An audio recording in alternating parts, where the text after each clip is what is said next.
Bueno, vamos a iniciar entonces en este momento. Buenos días a todos. Según la UNESCO, la cultura es considerada como el conjunto de rasgos distintivos, espirituales y materiales, intelectuales y afectivos, que caracterizan a una sociedad o a un grupo social. Ella engloba además a las artes y a las letras, los modos de vida, los derechos fundamentales al ser humano, así como también las tradiciones y las creencias. Por otro lado, el patrimonio cultural es el legado que recibimos del pasado, que vivimos en el presente y que transmitimos a las futuras generaciones. Este no se limita a monumentos y colecciones de objetos. Comprende también expresiones vivas heredadas de nuestros antepasados, como tradiciones orales, artes del espectáculo, usos sociales, rituales, actos festivos, conocimientos, prácticas relativas a la naturaleza y el universo, así como saberes y técnicas vinculadas a los oficios tradicionales. Es menester además conocer el corazón de nuestra historia, condición indispensable para evolucionar y forjar un futuro mejor, ya que estudiando el pasado nos permitirá conocer el presente y por sobre todo saber hacia dónde nos encaminamos, ya que quien no conoce su historia está condenado a repetirla, decía Jorge Agustín Ruiz de Santayana. Como institución de educación superior, pregonamos como esquema de valores la educación, la accesibilidad universal, el diseño sostenible, el desarrollo económico, la salud y la calidad de vida, así como también la identidad cultural salvadoreña, ejes temáticos que sustentan nuestra oferta académica y que son parte de nuestra filosofía de trabajo, y que inculcamos en los futuros diseñadores, quienes serán agentes de cambio para nuestro querido El Salvador. Buenos días tengan todos, respetable comunidad de la Universidad Dr. José Matías Delgado, autoridades de la Escuela de Diseño, maestros, estudiantes, amigos. Como coordinador de diseño gráfico de esta casa de estudios, les doy la más cordial bienvenida. Esta mañana nos acompaña nuestro expositor invitado, Dylan Magaña, a quien paso a presentar en este momento. Dylan Magaña es gestor cultural, artista visual e investigador de patrimonio arquitectónico, director de la plataforma Cibaresque desde el año 2017, proyecto independiente que tiene como objetivo revitalizar ciudades, impulsar el turismo interno, recuperar la memoria histórica y dignificar el patrimonio arquitectónico de El Salvador, así como también difundir el legado de los artistas de la plástica y arquitectos salvadoreños. Ha participado además en la Bienal de Arquitectura y Urbanismo en el año 2018 y en exhibiciones fotográficas colectivas, así como en la Asociación de Agregados Culturales de Iberoamérica en Washington, D.C. en el año 2019. Este día, Dylan Magaña nos compartirá su experiencia como investigador de patrimonio arquitectónico a través de la ponencia titulada Cibarhouse, baldosas hidráulicas, patrimonio gráfico y memoria.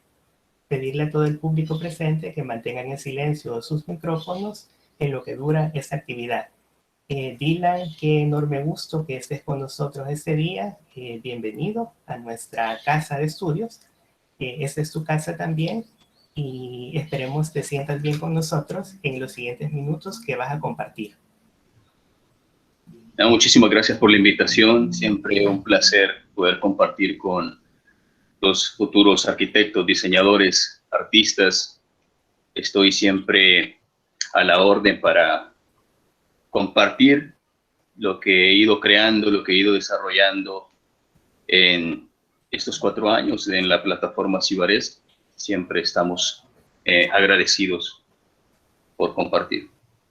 Bueno, y ya que tocamos entonces el punto de Cibaresque, fíjate que quiero iniciar esta disertación contigo haciéndote en primer lugar una pregunta, y es que nos gustaría que nos compartieras del por qué el nombre de tu plataforma Cibaresque, de dónde proviene esa palabra, qué significa para ti, Mencionarte también que en lo personal es una de las páginas que yo sigo en las redes sociales por la diversidad de publicaciones en temática cultural. Entonces ahí tal vez nos puedes ampliar y contar un poco más. Bien, creo que este es siempre un reto buscar una palabra que vaya a representar un proyecto. Pensé en muchísimos nombres, no sabía cómo hacer esta unión de estas dos ciudades que trabajo en un área, en una línea de tiempo de finales del siglo XIX a principios del siglo XX.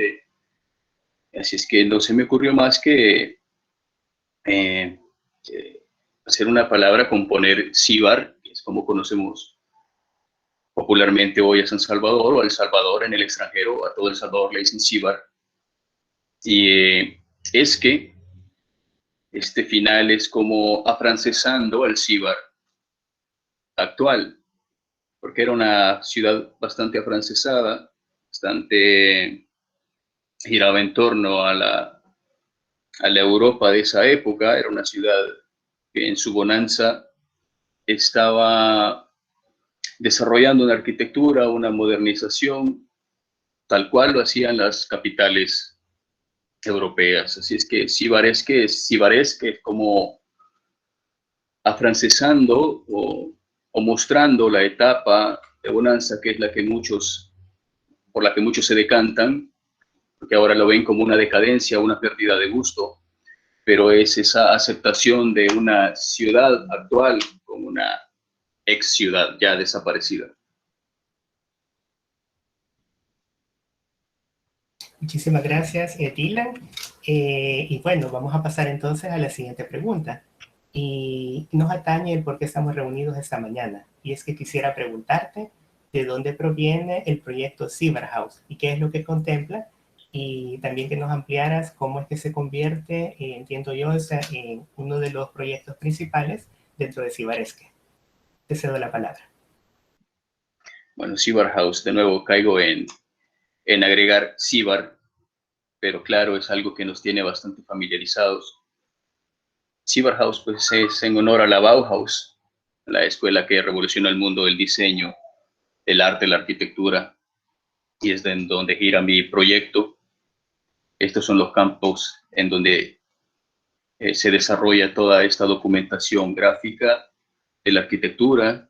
Es un inventario de inmuebles de valor patrimonial, pero sobre todo pongo en valor el patrimonio olvidado, las casas de la mina troquelada. En todo este proceso me fui encontrando, porque es un inventario de edificios, de fachadas, cuando tuve la posibilidad de ingresar a las residencias, me encuentro con estas baldosas. Y en un principio iba a ser una documentación de baldosas, de marcos, de herrería, de detalles arquitectónicos. Pero al final se fue contemplando y tuvo mayor gusto, mayor aceptación y como un descubrimiento para todas y todos las baldosas hidráulicas. Así es que, bueno, es un proyecto de documentación gráfica que reúne los diseños de las baldosas de cemento pigmentado, que se ubican en inmuebles ya en su mayoría centenarios, de valor patrimonial, y busca desde la óptica histórico-documental que haya un reconocimiento a los baldoseros, a estos artesanos, a los que ahora han quedado en el anonimato. Desarrolla dentro del proyecto principal, que es Cibaresque, la página de Facebook o el perfil de la cuenta de Instagram. Es un archivo de fotografía que tiene como objetivo la dignificación y el rescate, la apropiación de estos elementos icónicos de las distintas ciudades de El Salvador. Muchos piensan que solo se desarrolló en el centro histórico de San Salvador, pero he documentado ciudades de Santa Ana, de Zulután, de La Paz, etcétera. Es un proceso que he desarrollado a nivel nacional. Y bien, en el proceso investigativo llevado a cabo desde 2017 a la fecha, se han recopilado aproximadamente 200 pisos, 200 diseños diferentes, La mayor parte de ellos han sido en residencias privadas, en las cuales hubo que solicitar permisos, desde luego, para su ingreso. Al mismo tiempo que he consultado anuncios de periódicos de antaño sobre los talleres que fabricaban estas piezas, entre entrevistas a descendientes de algunos pioneros de estos talleres en este ramo. Y la idea surge a partir de que no existía una documentación bibliográfica ni catálogo. Estuve en algunas reuniones con una de las ladrilleras más famosas y a partir de que no existía documentación de su propio catálogo, me surge esta búsqueda, y a partir de 2017 he recolectado ya esta cantidad, y eso es lo que puedo mostrar en estas cuentas solamente. Ok. No sé si quisieras compartirnos entonces parte de esta muestra. De acuerdo.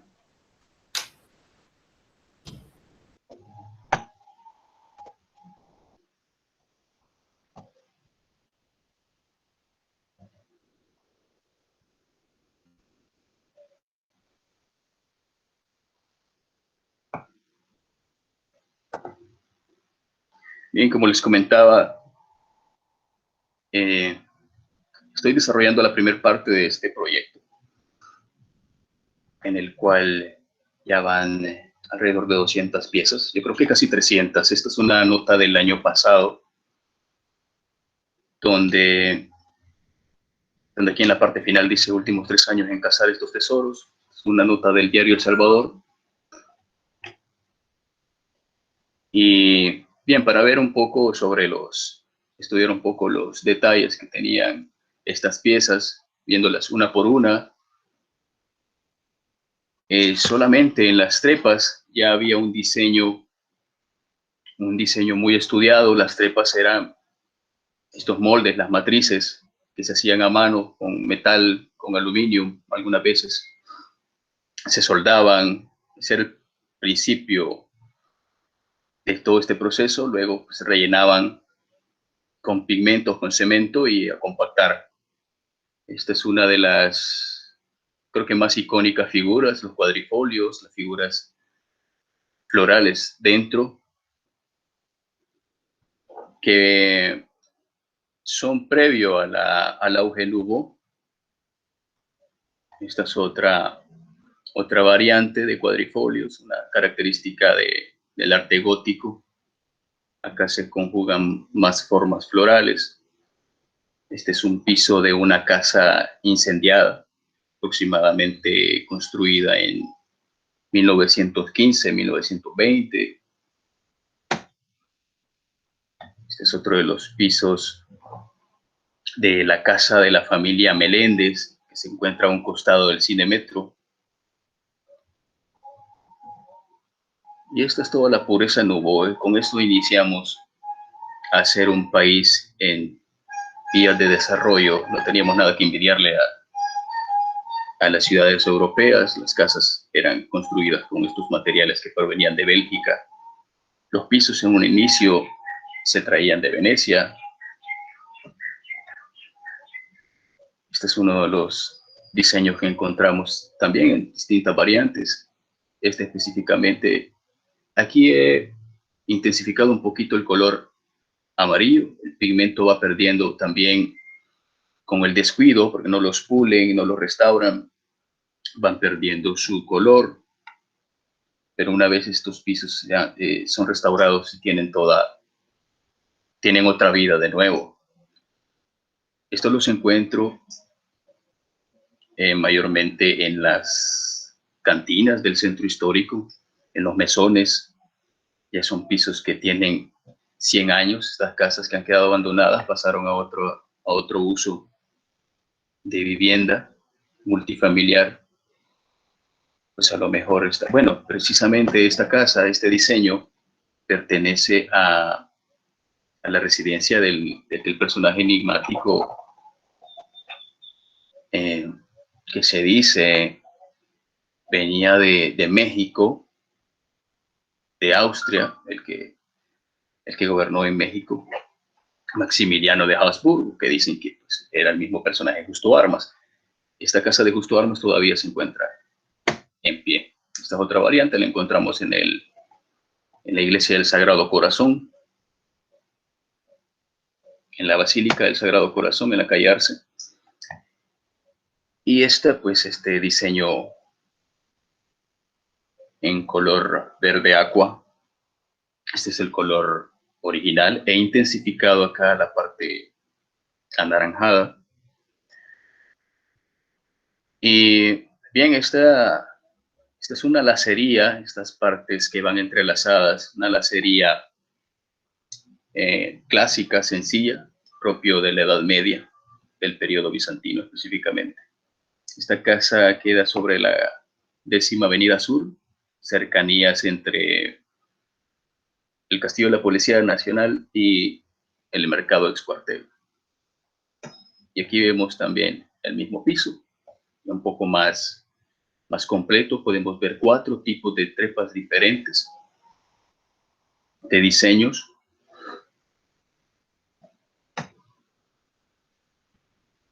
Y bien, hablar un poco de también los pioneros en este ramo, que era la familia Ferracuti. Inicialmente, la persona principal a cargo de este taller era Alberto Ferracuti. Luego se une su primo, Antonio Ferracuti. Provenían de Ascoli Piceno, una provincia de Marche, en Italia. Vienen alrededor a inicios de 1902. Es una casa fundada inicialmente, son los primeros que trabajan en ladrillo, trabajaron en las ladrilleras, también en el cemento armado, en la escultura. Lo podemos encontrar en el Cementerio de los Ilustres, una gran colección de estas obras de la firma Ferracuti, también en la arquitectura, como en el Teatro Nacional, el edificio del Portal La Dalia, el Hotel Nuevo Mundo, este que está a un costado de la Plaza Morazán, entre muchos mausoleos, como reiteraba. Esta casa, Ferracuti, se cambia de nombre a la Colonial, luego continúa, este recorte de periódico es de 1950. Luego, en 1966, va a cambiar el nombre a Marmolín, como se conocen hoy en día. Son de las pocas, y quizá el único taller que quedó vivo. Ahora ya trabajan otro tipo de elementos. Y pasamos al Palacio Nacional, con estos, ya no eran formas de 20 centímetros, no eran cuadradas, sino que tenían formas hexagonales. Y bien, comentar un poco sobre el mosaico hidráulico o mosaico de cemento, entre otros nombres, baldosas hidráulicas, pavimento hidráulico, o como le conocen acá comúnmente, los pisos de alfombra.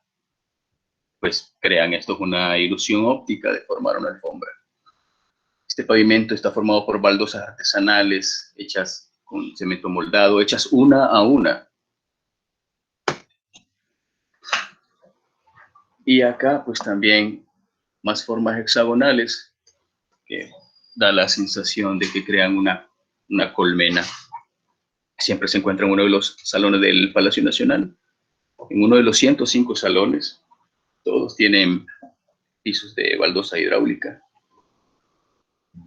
Este precisamente se encuentra en el Salón Rojo del Palacio Nacional.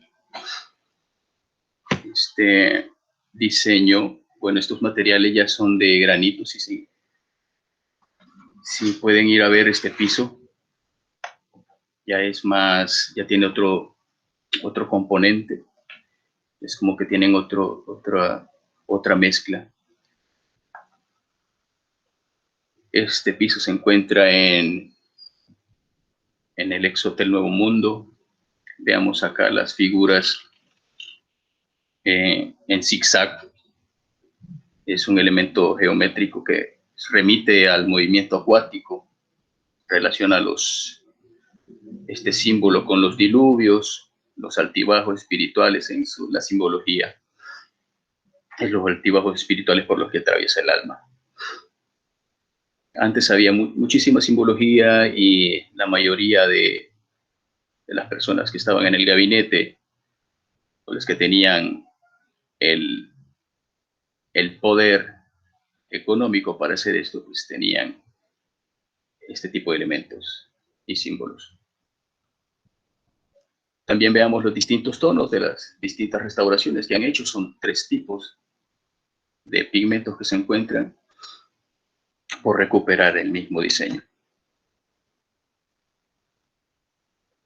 Este es uno de de unas casas centenarias que funciona todavía como un depósito de telas o algo similar al costado norte del Palacio Nacional. Una casa construida en 1920. De nuevo el mismo diseño aqua. Ya se puede ver la siguiente parte del diseño principal. Y aquí está muy importante, esta es una casa construida alrededor de 1930. Para muchos acá hay una simbología bien importante, que podría ser la cruz de los nazis, pero nada que ver, es invertida. El símbolo nazi pues, se crea en 1920, pero así como el efecto Mandela, hay un juego acá también que sí nos permite ver que está invertida. Esta es una casa en Santa Ana, ahora funciona como hostal. Este es otro de los diseños, ubicado en la Basílica del Sagrado Corazón. Acá podemos ver otra figura, que es la flor de loto. Y esto que es magnífico, es donde reflejan los vitrales de la misma iglesia, aquí en unas bancas. Estos rombos también tienen otra simbología. Hay mucha simbología acá que sí, falta mucho por descubrir todavía. Esta flor de loto, esta es una curiosidad porque es el único lugar donde he encontrado una baldosa al revés. Es una de las curiosidades, junto con el Castillo Venturoso también tiene una baldosa invertida. Esa es otra variante, también el mismo diseño, utilizado 4 años después de la construcción de la basílica. Esto es en el Teatro Nacional.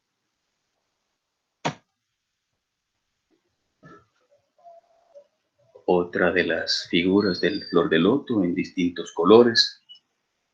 Esto lo encontré en una casa incendiada también. Ya se vuelven predios desocupados. Y usualmente esto es lo que me voy a encontrar en esta búsqueda.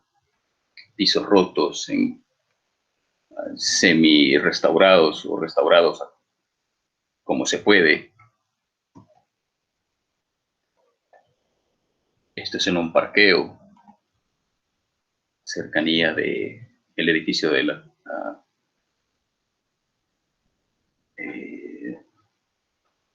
me limito ahorita con el nombre de este edificio. Este es en el mismo lugar. Me encontré con alrededor de 5 habitaciones, las cuales ahora son parte de un parqueo, pero está muy bien delimitada la organización de la casa. Esta misma casa. Este es otro de los parqueos al sur de la Plaza Libertad. Pero vean que no ha perdido absolutamente nada de sus colores originales. También este mismo diseño se encuentra en el Portal La Dalia, en el segundo nivel. El mismo lugar.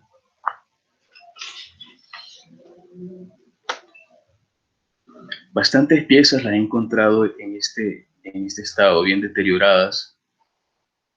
Lo que ha tocado, pues bueno, esta es otra curiosidad. de piezas sobrantes son parte de otras construcciones y las colocan al azar.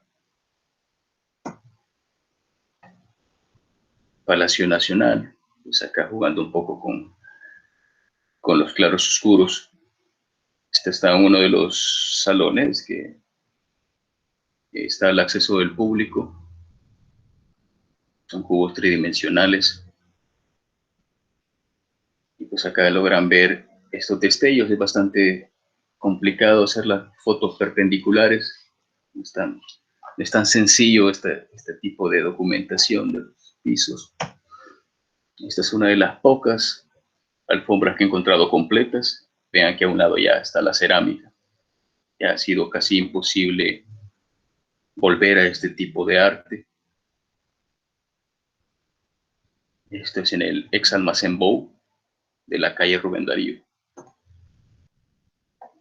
Esta es una casa construida por Augusto Barata del Vecchio, el italiano. Casi siempre buscaba elementos con mucha simbología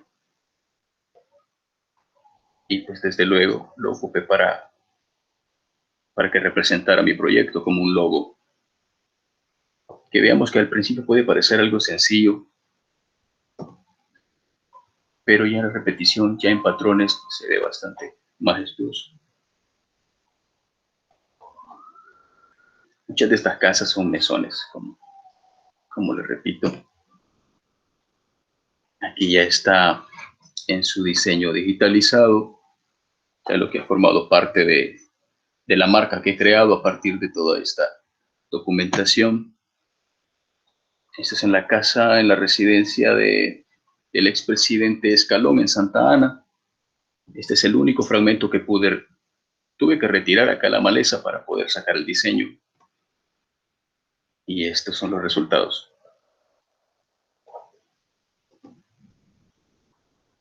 También suelo intensificar los colores debido a que son poco visibles. Como la encuentro acá. Esto está en dos residencias distintas. Quizá la más emblemática es acá por la Plaza Libertad. Está en una peluquería. Y no sé si es un juego, pues hay una teoría que esto puede ser un útero.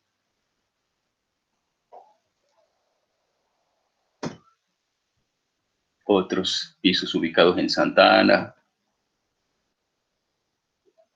Esta es la pura esencia del Art Nouveau, una casa construida en 1905, con tulipanes y todas las figuras curvilíneas propias del Nouveau. Esto está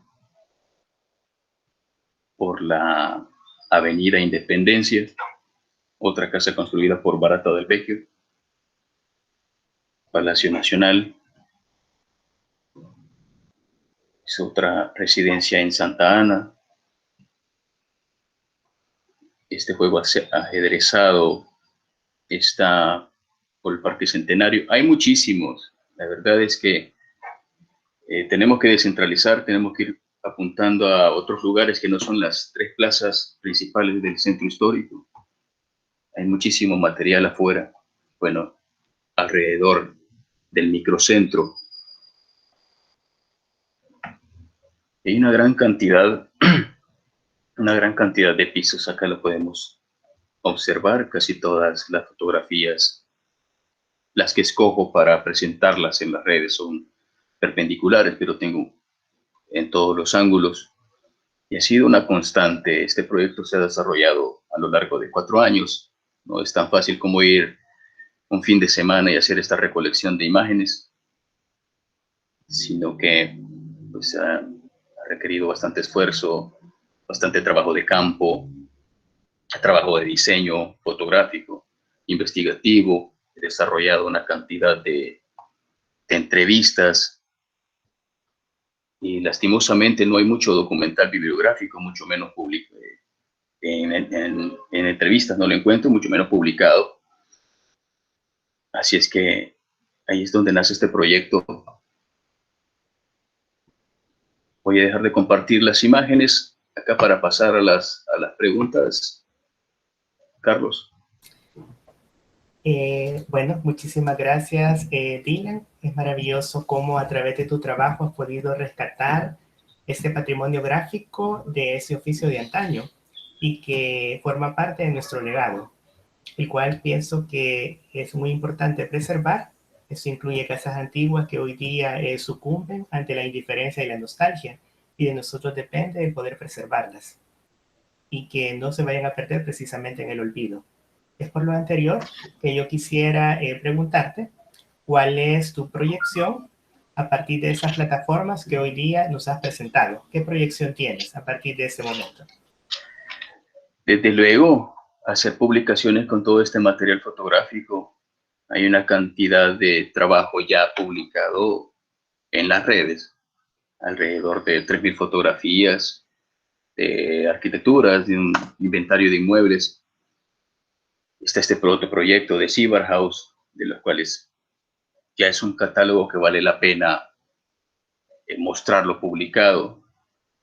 Hay alrededor de, yo digo que 300 pisos hasta el momento, y se siguen sumando. Estaba en planes de publicarlo el año pasado, pero se volvieron a aparecer otros diseños y tuve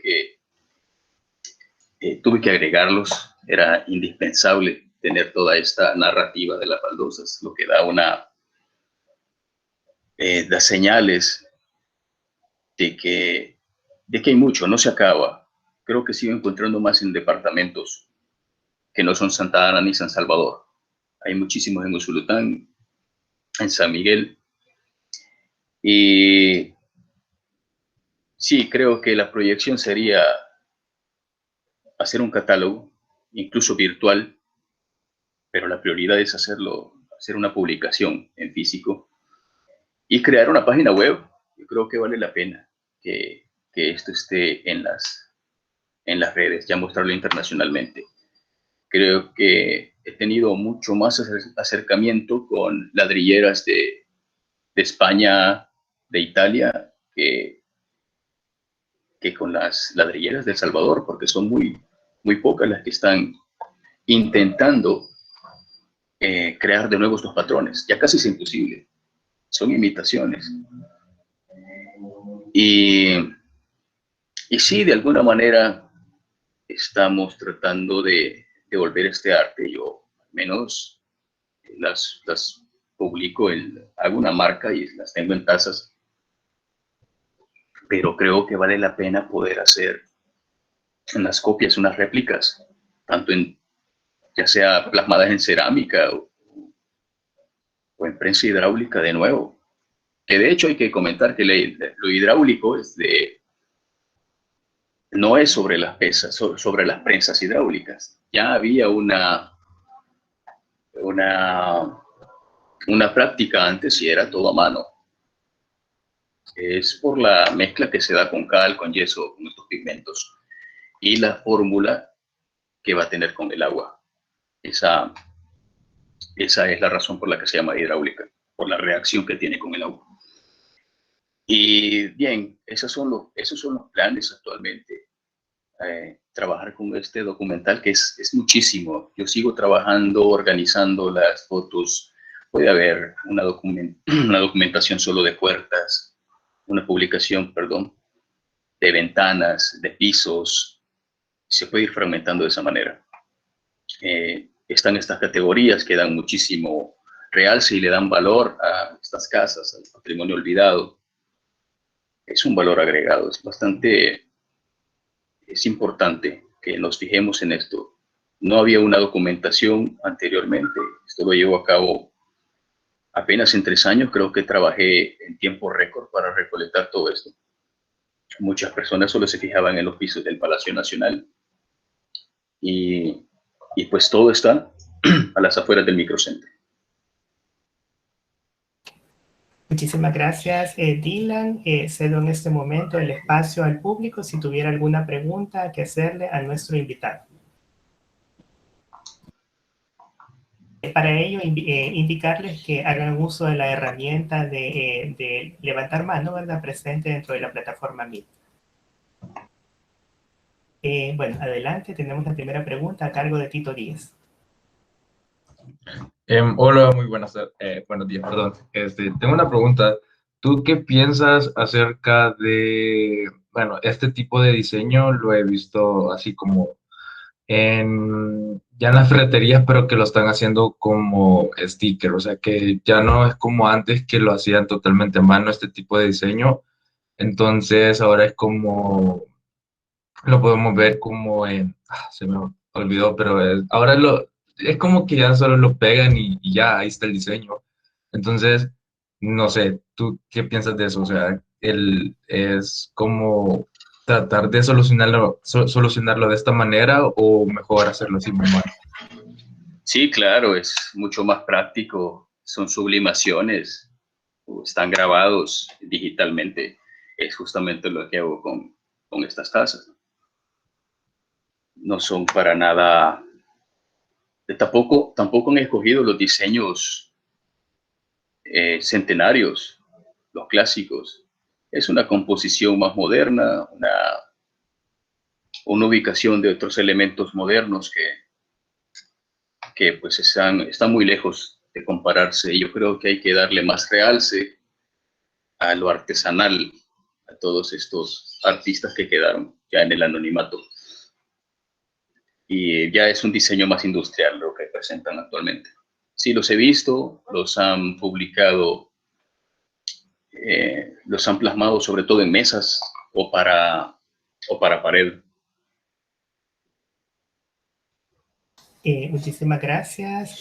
Vamos a dar paso a la siguiente pregunta. Pedirles a las diferentes intervenciones que hagamos uso también de la cámara para poder tener un mejor contacto visual con nuestro ponente. Adelante, José Eduardo.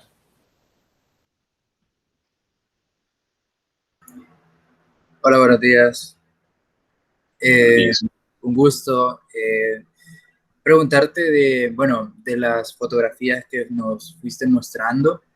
Me llama la curiosidad poderte preguntar cuál fue de todas estas que nos has mostrado, que nos has dicho que, o sea, hasta el momento hay 200 y pues podrían ser muchas más. ¿Cuál fue la que, digamos, más te ha impresionado por lo que nos mencionabas de el significado de la simbología que tendría el patrón? ¿Cuál ha sido de las que has ido a fotografiar la que más te ha impactado? Gracias. Sí, hay muchas. Yo creo que me llama más la atención los motivos florales. Creo que la que más me impacta es precisamente esta de la taza, que es un diseño único, no lo vi en otro lugar. Este es de la Casa Maya y pues por sus motivos, y ya que la arquitectura es neoindigenista, acá están plasmadas todas esas figuras que falta mucho todavía por estudiar. Y pues yo creo que por la variedad de colores que están vivos todavía.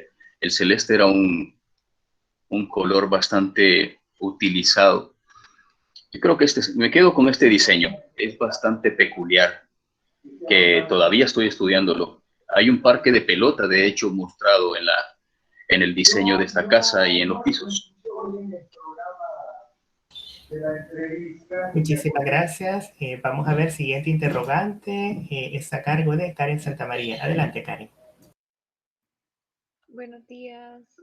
Bueno, yo tengo una pregunta como, no sé si lo mencionaron, pero ¿a cuántos departamentos han visitado? Y si no han visitado otros, ¿piensan visitar más para encontrar más valor?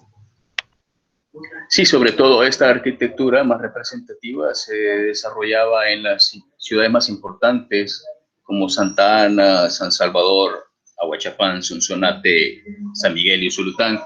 Y sí estoy pendiente con visitar Chalatenango, imagino que en los portales deben de haber, o La Unión y Cabañas. Sí estoy pendiente, hay muchísimas invitaciones que me hacen desde distintas partes del Salvador, donde ya los tienen ubicados y solo falta hacer esa documentación fotográfica. Muchísimas gracias. No sé si tendremos otra pregunta. Aquí tengo una siguiente interrogante a cargo de Sara Alejandra Aguirre.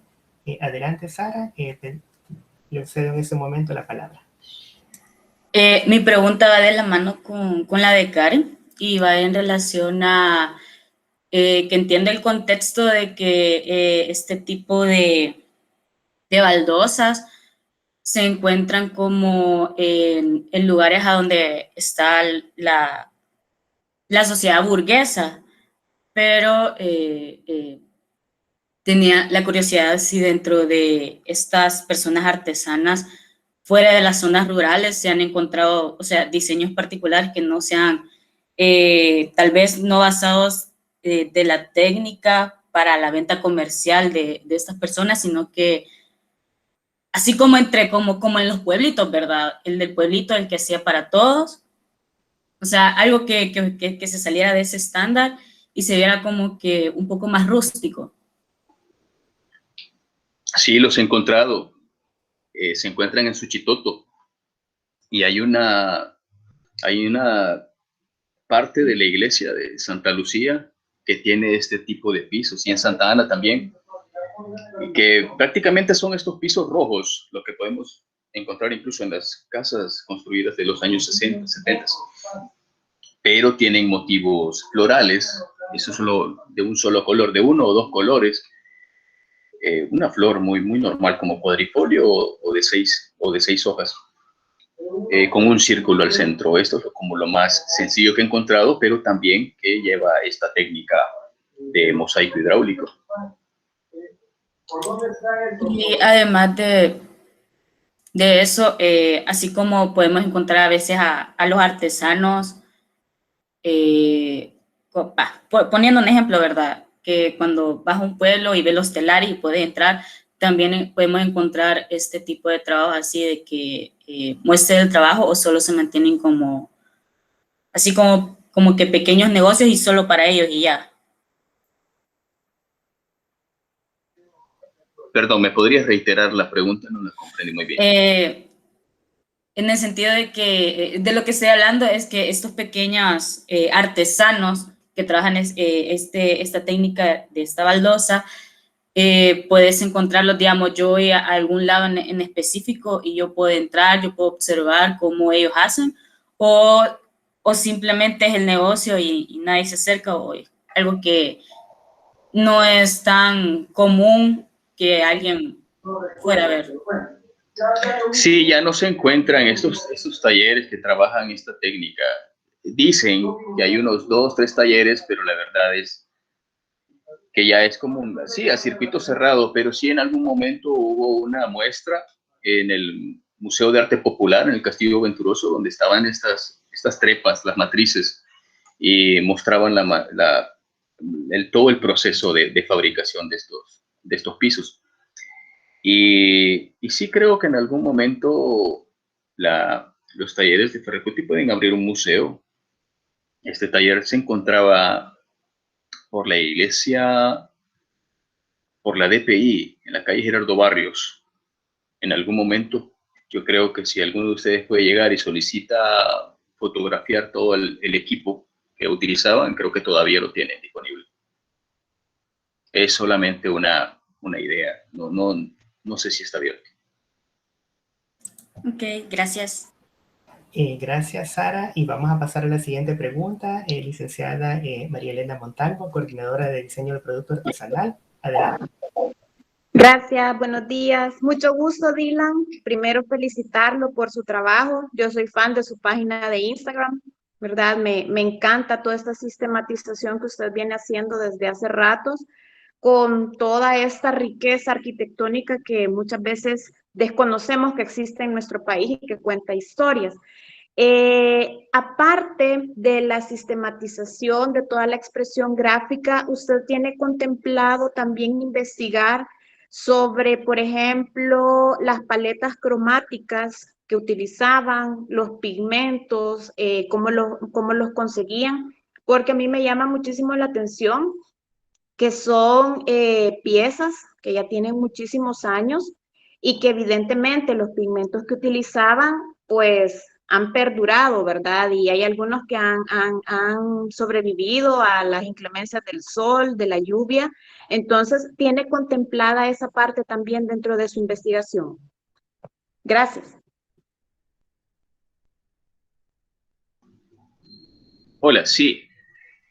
No, desde luego, es una parte de la investigación, todo el proceso de fabricación. Lo que muestro en la cuenta de Instagram es todo lo visual, es todo la documentación. Justamente en Cibarex también muestro eso, toda la parte visual. No muestro nada de lo mucho que he escrito acerca de esto, pero, pero es la base, claro, entrevistar a los talleres, a las personas, a los artesanos, a los pocos que quedan de los de antaño.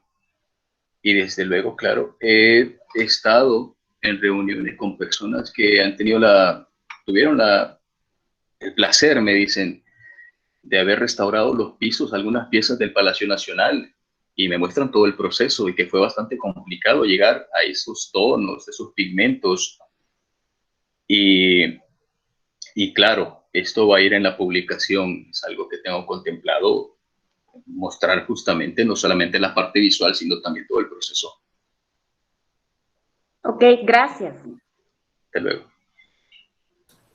Muchísimas gracias. No sé si tenemos alguna otra interrogante para poderles aprovechar en este momento. Adelante, Pilar Mesa, le cedo la palabra. Hola, buenos días. Bueno, quizás comentarle de por qué me surgió esta duda. Yo tomé un curso de ilustración de Gastón Pacheco y este ilustrador, bueno, era de esos cursos grabados, entonces no pude solventar mi duda cuando surgió en el momento, pero dentro del curso él toma muchísima inspiración en estas baldosas para rescatar como la cultura latina dentro de sus ilustraciones. Bueno, creo que les puedo poner aquí en el chat un ejemplo de sus ilustraciones y mi pregunta va a en qué momento, porque yo sé que el origen de estos diseños y estas baldosas no es como propio de Latinoamérica. Entonces, ¿en qué momento nuestra sociedad se apropió de estos diseños y lo hizo algo como tan representante de nuestra cultura, por así decirlo? Bien, antes de los años 20, nosotros estábamos apuntando directamente a ser casi una colonia francesa, todo culturalmente, el cine, el teatro, la arquitectura, desde luego, todo el neoclásico, neogótico, todo venía de Italia, de Francia. Tratábamos de quitarnos todo ese yugo de la colonia, ya con nuestra propia arquitectura, nuestros propios arquitectos, pero totalmente influenciados. Uno de estos personajes en ir a Europa y pues, darse un brochazo de todo lo que estaba en auge era Tete Mechín, el personaje de la literatura.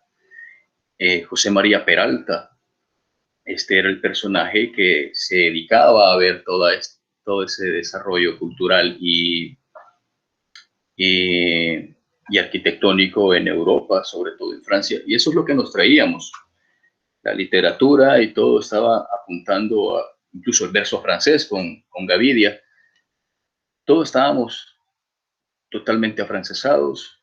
Aquí la tercera parte de la población en los años 10 era extranjera, alemanes, italianos, judíos, chinos, y esta es la razón por la cual nosotros estábamos tan sumergidos en toda esta cultura de Europa. Ya vamos desprendiéndonos. Bueno, de hecho, hubo otro percance en los años 30 que estaban baneando a todos los almacenes y a todos sus productos. Eso fue en la dictadura de los años 30 y principios de los años 40, de los cuales también había otro recorte para que nosotros tuviéramos una opción y mostrar nuestros telares, por ejemplo, como en Guatemala. Y eso es algún trabajo que quizá recién se está revitalizando. De hecho, con este tema indigenista, de Barata era el esposo de María de Barata quien estaba rescatando todo este tema folclórico, tanto en la música, y bueno, y Barata que hacía las ilustraciones, pero no estaban del todo apegadas a nuestra verdadera identidad. En la plástica también personajes como Mejía Vides trabajaba el tema más folclórico y todo este colorido, pero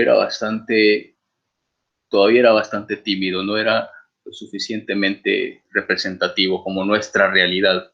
Y estamos a tiempo de retomarlo. Muchas gracias. Muchísimas gracias, Pilar. Vamos a seguir con la siguiente interrogante. Sofía Alejandra, adelante. Hola, bueno, mi pregunta era, o mi duda, ¿cuál cree que fue la principal causa o razón de la que se dejó de hacer este tipo de arte, por decirlo así? Si fueron los materiales o los pigmentos que eran difíciles de conseguir o meramente se fue perdiendo la práctica o el deseo de hacerlo. Porque mi papá, que estaba escuchando aquí también el conversatorio conmigo, Sí. me estaba contando que aquí en Santa Ana aún hay 3 talleres, creo, o 3 lugares en los que todavía existe un poco de ese conocimiento, pero igual ya se está perdiendo con las generaciones. De acuerdo. Sí, el de Suso vino de acuerdo con la industria, con ser más inmediatistas, incluso en la arquitectura, y por lo costoso, que en realidad estas piezas eran bastante costosas. Mientras más pequeña era la trepa y los detalles más cara era la baldosa. Así es que, pues la cerámica, algo más fácil de contemplado en la modernización que se llevó a cabo desde los años finales de los 40, principios de los 50, ya era otro tipo de arquitectura y estaban más ubicados en otros elementos constructivos. Así es que, pues la pérdida también, así como perdimos los ebanistas, fuimos perdiendo los demás artesanos, a los del barro, a los que trabajaban en herrería, que todo fue más práctico. Esa fue la caída de la baldosa, que se dio quizás en los últimos talleres trabajaron a finales de los años 70, que en los 80 ya era totalmente algo insólito que viéramos talleres. Y en la guerra, estos son datos que obtuve por parte de la familia Ferracuti, estos talleres en la guerra los destruyeron, desaparecieron muchísimas piezas y materiales con los que trabajaban, con lo que tenían como un pequeño museo, esto lo desaparecieron en la guerra. No fue en San Salvador, fue en otro lugar donde tenían todo esto resguardado. Y pues así fue desapareciendo. En los 80 ya era totalmente otra dinámica, otra industria. Gracias. Muchísimas gracias. ¿Tenemos alguna otra interrogante para aprovechar en esos momentos a nuestro invitado? ¿Alguna otra duda o pregunta que haya surgido de esta ponencia?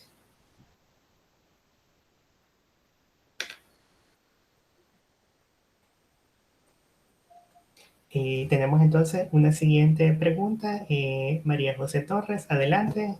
También pedirle, si es posible, aperturemos esta cámara para poder tener un mejor contacto, ¿verdad?, con nuestro invitado.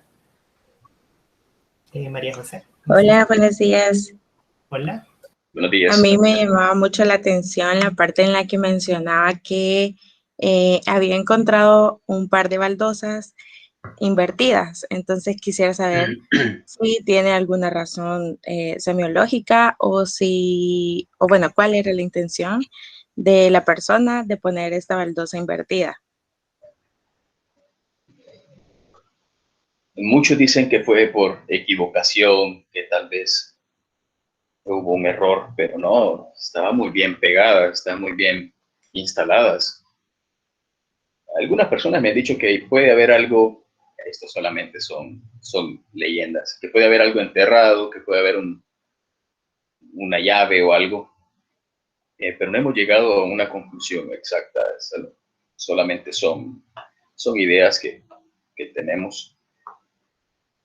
Era como una firma, una peculiaridad en cada lugar, pero me extraña mucho que haya sido una iglesia, por ejemplo, esto en la Basílica del Sagrado Corazón, está al sector, a la derecha, sería el ala oriente. Vayan, véanlo, pero a lo mejor pueden haber muchas más señales. Nada más, yo creo que era una firma, era una peculiaridad, pero algo tiene que ver. Yo me voy más del lado que puede haber algo debajo de la baldosa. Ok, gracias. Por cierto, en el Castillo Venturoso también está dentro de uno de los salones Hay un león. Sí, hay un león que está al revés, me recuerdo. Sí, es en el segundo nivel, me parece. Es donde está el salón, que es como tiene un Es zodíaco. Es circular. Sí, no, ese sí está llenísimo de simbología. Castillo Venturoso. Hay escudos. Bueno, hablo de los relieves en las paredes. Y de los pisos sí nos encontramos unos similares a los que he digitalizado en las tazas. Se encuentra uno con tonos anaranjados y negros. Pero el Castillo Venturoso tiene demasiado. Yo creo que ese sí es uno de los edificios con más simbolismo. Es bastante místico y es totalmente digno de ser llamado castillo. A pesar de que es un dato, el arquitecto constructor Armando Sol, quien no le puso una placa, no lo reconocía como una obra, sino como un capricho de un cliente. Como una obra propia, sino un capricho de un cliente. Ok, gracias, Dylan. No sé si tenemos alguna otra interrogante en este momento. ¿O alguna otra duda que haya quedado del conversatorio?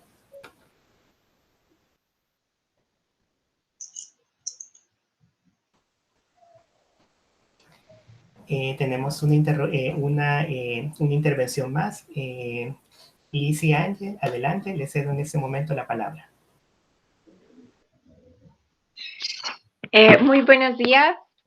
Me gustaría saber, y agradezco al ponente, si ha pensado hacer colaboraciones con futuros fotógrafos o arquitectos para impulsar más este proyecto tan emblemático. Gracias. Hola, Lizzie. Sí, tengo proyectos todavía pendientes.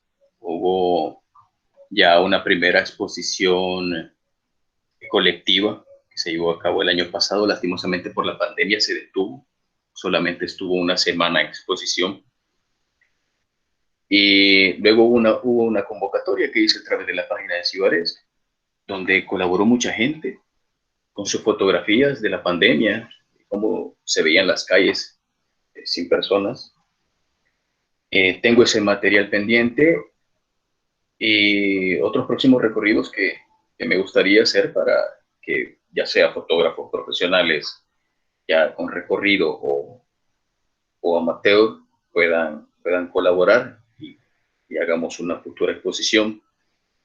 Me gustaría hacerlas en Santa Ana, los recorridos, en el Cementerio de los Ilustres. Yo creo que hay mucho por mostrar. Puede ser una temática de puertas.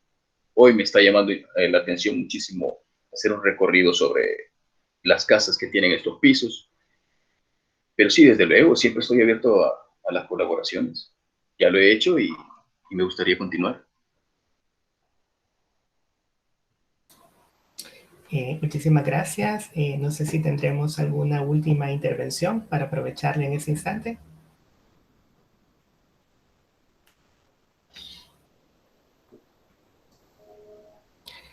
Bueno, creo que están entonces solventadas todas las interrogantes y quería aprovechar este momento para agradecerte, Dylan, por este espacio que nos ha brindado esta mañana, por compartirnos una parte de tu vasta experiencia en este campo, ¿verdad? Sobre todo que sé que sos un promotor del patrimonio histórico y estás realizando constantemente una serie de actividades. Yo soy seguidor de tus páginas también, estoy ahí pendiente de todas tus publicaciones, tienes un archivo fotográfico impresionante como registro de toda nuestra historia. Y es por ello, ¿verdad?, que esta mañana, ¿verdad?, y como parte también de la filosofía de nuestra escuela, que es precisamente el cuidado de nuestra identidad cultural, es que te tenemos aquí presente este día.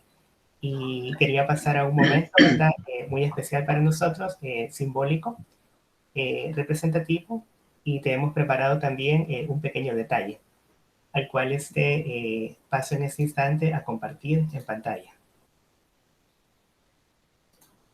Te hemos preparado con mucho cariño de parte de nuestra escuela de diseño este diploma que en su momento yo te lo entregaría personalmente, que resume nuestra gratitud de todo lo que nos has mencionado este día, y dice así: la Escuela de Diseño de la Universidad Dr. José Matías Delgado, en el marco del conversatorio Zimmerhaus, Baldosas Hidráulicas, Patrimonio Gráfico y Memoria, otorga el presente reconocimiento a Dylan Magaña por haber impartido esta ponencia, dado en San Salvador el 29 de abril de 2021.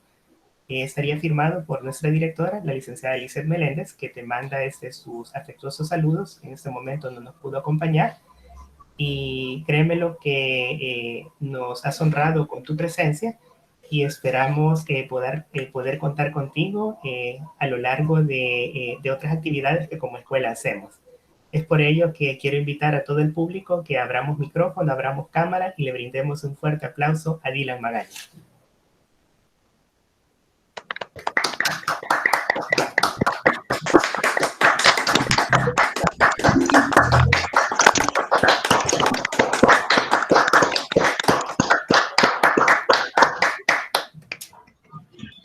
Muchas gracias. Dylan, de veras. Bastante honrado de haber sido invitado, y pues de la Escuela de Diseño de la Universidad Matías Delgado, una de los grandes referentes. He visto salir grandes artistas de acá, y sin duda seguirán saliendo diseñadores, y me gustaría trabajar con ustedes. Vamos de la mano en este proceso. No dudo de que cada uno de ustedes va a tener una cuenta similar, mejor, con su producto, con su visión, y siempre más dirigidos al rescate de todo este patrimonio que creo que nos corresponde a nosotros y no a instituciones. Tratar de hacer esto más grande y salir de El Salvador y mostrar lo que tenemos. Sí, gracias por tus palabras, y créeme lo que nosotros desde la academia estamos luchando, ¿verdad?, para que eso sea posible. Quería invitar a todos los presentes también que podamos abrir cámara, ¿verdad?, para que podamos tomar unas fotos, ¿verdad?, que dé constancia a este evento, y así las podamos también difundir dentro de nuestras redes. Pedirles entonces a todos que por favor podamos aperturar cámara, y así tomaríamos las fotos de ese momento.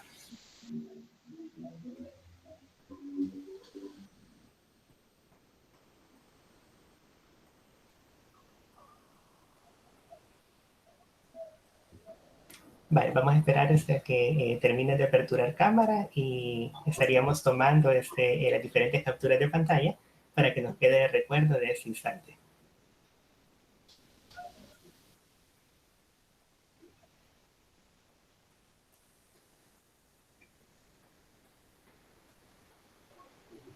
Vaya,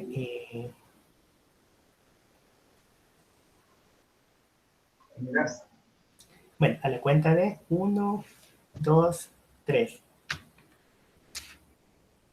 Bueno, voy a tomar otra para que nos quede también el recuerdo. Vale, pedirles a los que no han podido aperturar cámara que puedan hacerlo, y vamos a tomar otra fotografía en ese instante.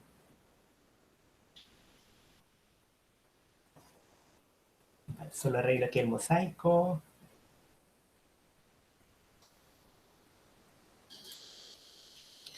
Vale, a la cuenta de 1, 2, 3.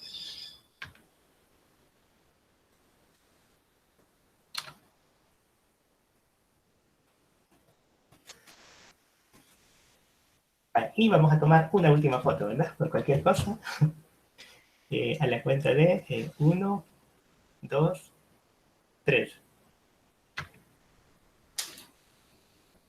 Bueno, con esto estaríamos concluyendo esta actividad. Comentarles también, aprovechando que aquí está Dylan con nosotros, que va a estar con nosotros en la última asignación dentro de nuestra cátedra Gráfica de Entorno, acompañándonos en un proyecto muy interesante que busca el rescate del rótulo tradicional de locales emblemáticos del centro histórico de San Salvador. Así que ahí te vamos a tener acompañándonos.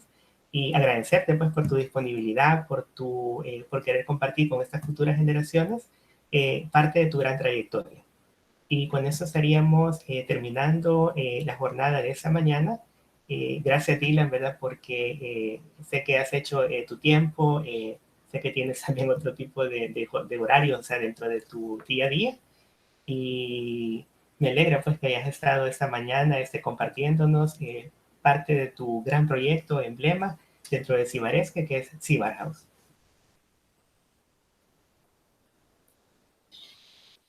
Bueno, vamos entonces a concluir en este instante, ¿verdad? Desearles a todos lo mejor en su jornada, muchas bendiciones y gracias por acompañarnos a las diferentes actividades que como Escuela de Diseño estamos organizando. Muchísimas gracias a todos.